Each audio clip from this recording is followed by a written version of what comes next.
दोस्तों नमस्कार, मैं अनुष्का शर्मा आजाद हिंद आवाज न्यूज के लिए आपके बीच में एक बार फिर। जी हां दोस्तों, आना पड़ा, इसलिए आना पड़ा क्योंकि 75 साल की एक पार्टी की राष्ट्रीय अध्यक्ष को जो है शत्रुतापूर्ण और दुराग्रहपूर्ण तरीके से ईडी में तलब किया गया और उसके बाद प्रदर्शन शुरू हो गया कांग्रेस के सारे बड़े नेताओं का। कांग्रेस के सारे बड़े नेता अपने कांग्रेस अध्यक्ष की गिरफ्तारी पर इतने उद्वेलित थे, मैं बता नहीं सकता। सब किंग्सवे कैंप पर जमे हुए थे, लेकिन महंगाई पर बोलने से तो सब डरते हैं।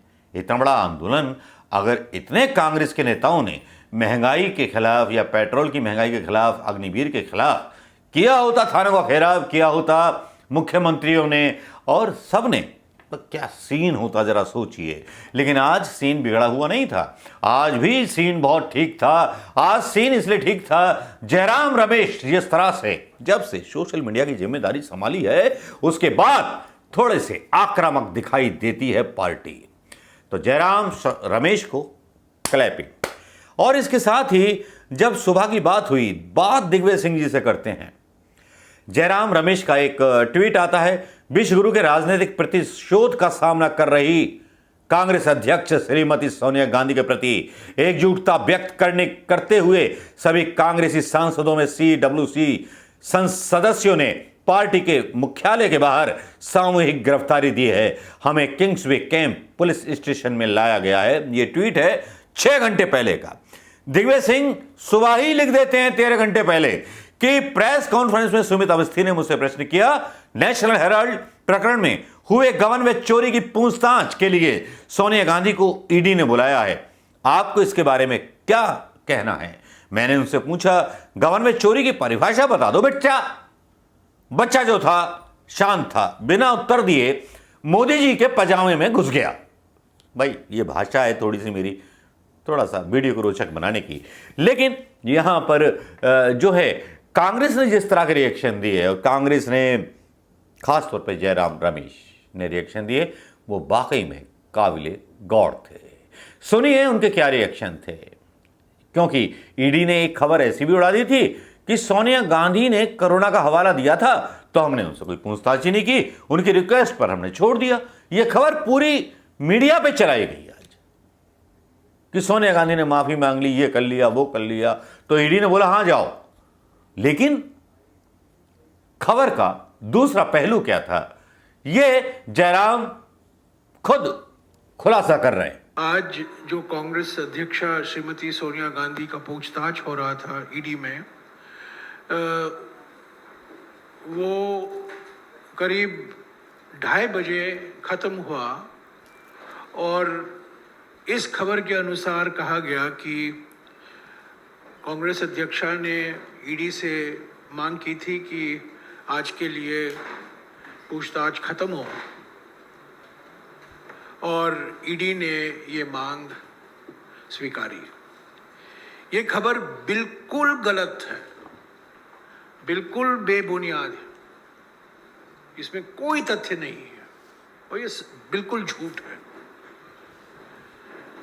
12-20 को पूछताछ की शुरुआत हुई और शुरू में ही, पहले में ही कहा गया, ईडी अफसरों ने कहा कि करीब 2 घंटे तक ये पूछताछ चलेगा, उसके बाद लंच ब्रेक होगा और लंच ब्रेक के बाद श्रीमती सोनिया गांधी को वापस ईडी में आना होगा। ये 12-20 को हुआ। क्वेश्चनिंग शुरू हुई, सवाल पूछे गए, जवाब दिया गया और करीब 2:20 को जब कांग्रेस अध्यक्षा तैयार हुई घर लौटने के लिए, लंच के लिए, तब उनको कहा गया, ईडी के अफसरों ने कहा उनको कि उनको वापस आने की कोई जरूरत नहीं है। 12:20 को कहा गया लंच ब्रेक के बाद आप वापस आइए। 2:20 को कहा गया आपको कोई वापस आने की कोई जरूरत नहीं है। तो कांग्रेस अध्यक्षा ने पूछा ईडी अफसरों से कि मैं तो तैयार हूं वापस आने के लिए, जो कुछ आप सवाल करेंगे मैं उसका जवाब दूंगी। 7 बजेगा, 8 बजेगा, 9 बजेगा, मैं यहां बैठने के लिए तैयार हूं। पर ईडी की ओर से कहा गया कि आज दोपहर को ईडी के जो डॉक्टर हैं वो अवेलेबल नहीं हैं और कल ईडी कोई न्यायालय के मामले में व्यस्त है।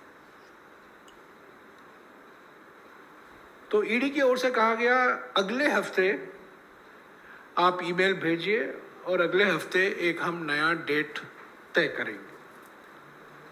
तो मैं साफ इस खबर का खंडन करना चाहता हूं कि कांग्रेस अध्यक्षा ने ईडी से ये मांग की कि आज के लिए 2 या सवा 2 तक वो वहाँ रहेंगे क्योंकि वो कोविड मरीज हैं, उसी की वजह से आज वो और समय नहीं बिता पाएंगी ईडी के साथ। ये बिल्कुल गलत है। कांग्रेस अध्यक्षा ने ईडी अफसरों को कहा कि आप सवाल कीजिए, शाम को मैं वापस आने के लिए तैयार हूं। आधे घंटे के बाद, पौने घंटे के बाद मैं वापस आ सकती हूं। पर ईडी नहीं चाहती थी कि वो आज वापस आए। और जब उन्होंने कहा मैं कल भी आ सकती हूं क्योंकि मैं इसको जल्दी खत्म करना चाहती हूं, क्योंकि उन्होंने कहा नहीं, कल हम न्यायालय के मामले में व्यस्त हैं, अभी हम अगले हफ्ते के लिए एक नया डेट ढूंढ निकालेंगे। तो हो सकता है सोमवार या मंगलवार को अगला चरण होगा क्वेश्चनिंग का। तो मेरा इस प्रेस कॉन्फ्रेंस का मकसद एक ही है, इस खबर का खंडन करना कि कांग्रेस अध्यक्ष के ओर से मांग आई थी कि आज का क्वेश्चनिंग खत्म हो क्योंकि वो कोविड मरीज है। बिल्कुल बेबुनियाद, बिल्कुल गलत। और मुझे बहुत अफसोस के साथ कहना पड़ता है कि ये खबर चलाई गई, ये झूठी खबर है। मैंने तुरंत इसका खंडन किया। मुझे किंग्सवे कैंप और हमारे जो सारे सांसद थे, आज किंग्सवे कैंप के पुलिस स्टेशन में हमें करीब 4 साढ़े 4 घंटा हम वहां बिताए और मैं वहीं से मैंने इस खबर का खंडन। जयराम रमेश का ये वीडियो देख लिया होगा दोस्तों आपने, और जयराम रमेश जिस तरह से ठोक रहे हैं, मतलब ठोकाई कर रहे हैं भारतीय जनता पार्टी की, वो भी देख ली होगी। लेकिन यहां प्रश्न ये उठता है, जब ईडी के पास सवाल ही नहीं है पूछने के लिए, तो ये बदनामी की लहर क्यों चलाई जाती है? बीजेपी के नेता गौतम गंभीर जैसे लोग ये कहते हुए सुनाई दिए गए कि अगर वो निर्दोष हैं तो इतना बड़ा नाटक मतलब जो है कांग्रेस के नेता क्यों कर रहे हैं, गिरफ्तारी क्यों दे रहे हैं, इसका मतलब दोषी हैं। तो सीधे गिरफ्तार करते, पूछताछ के लिए बुला करके टीवी पे खबरें चलवाना क्या ये राजनीतिक मूल्यों का हनन नहीं है? किसी भी विपक्ष की राजनीतिक पार्टी के एक अध्यक्ष को, वो भी 75 साल की उम्र में। मैं ये बता दूं आपको मोदी जी कि ये गांधी परिवार है और गांधी परिवार के समर्थक ना गिरफ्तारी से डरते हैं ना किसी जुल्म से डरते हैं।